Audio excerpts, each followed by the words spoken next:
ঢাকা মহানগর এলাকার জননিরাপত্তা বিধান তথা আইনশৃঙ্খলা পরিস্থিতি স্থিতিশীল রাখার লক্ষ্যে পুলিশের টহল কার্যক্রম আকস্মিক পরিদর্শন করেছেন স্বরাষ্ট্র উপদেষ্টা অবসরপ্রাপ্ত লেফটেন্যান্ট জেনারেল মোহাম্মদ জাহাঙ্গীর আলম চৌধুরী। উপদেষ্টা আজ ভোরে রাজধানীর বিভিন্ন গুরুত্বপূর্ণ পয়েন্ট ও মোড়ে স্থাপিত পুলিশ সহ অন্যান্য আইন শৃঙ্খলা বাহিনীর সমন্বিত চেকপোস্টে বা তল্লাশি চৌকির কার্যক্রম ও কয়েকটি থানা ঘুরে দেখেন। অন্যান্য আইন শৃঙ্খলা বাহিনীর সমন্বিত চেকপোস্ট বা তল্লাশি চৌকির কার্যক্রম ও কয়েকটি থানা ঘুরে দেখেন। আচ্ছা, এইটার ক্ষেত্রে হলো আমি আজকে শেষ সাথে আসছিলাম যে আমি দেখার জন্য যে আমাদের আইন শৃঙ্খলা বাহিনী সাধারণত আপনারা জানেন শেষ রাত্রের দিকেই কিন্তু ইগুলি বেশি হয়, ছিনতাইগুলি বেশি হয়, যেন আইন শৃঙ্খলা বাহিনীগুলি তাদের।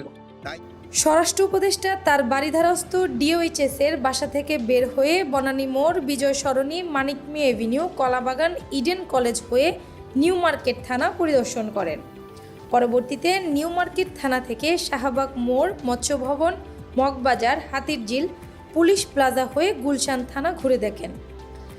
পরিদর্শন শেষে গুলশান থানা থেকে ইউনাইটেড হাসপাতাল হয়ে বাড়িধারার বাসায় ফেরত আসেন।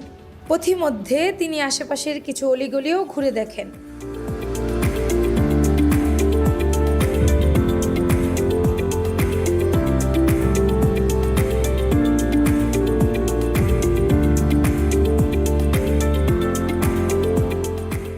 পরিদর্শনকালে উপদেষ্টা থানা ও চেকপোস্টে দায়িত্বরত আইন শৃঙ্খলা বাহিনীর সদস্যদের সঙ্গে কথা বলেন ও তাদেরকে প্রয়োজনীয় দিক নির্দেশনাও প্রদান করেন। তিনি রাজধানী সহ সারা দেশের আইন শৃঙ্খলা রক্ষায় নিরাপত্তা বাহিনীর সদস্যদের সর্বোচ্চ সতর্ক থাকারও নির্দেশনা প্রদান করেন।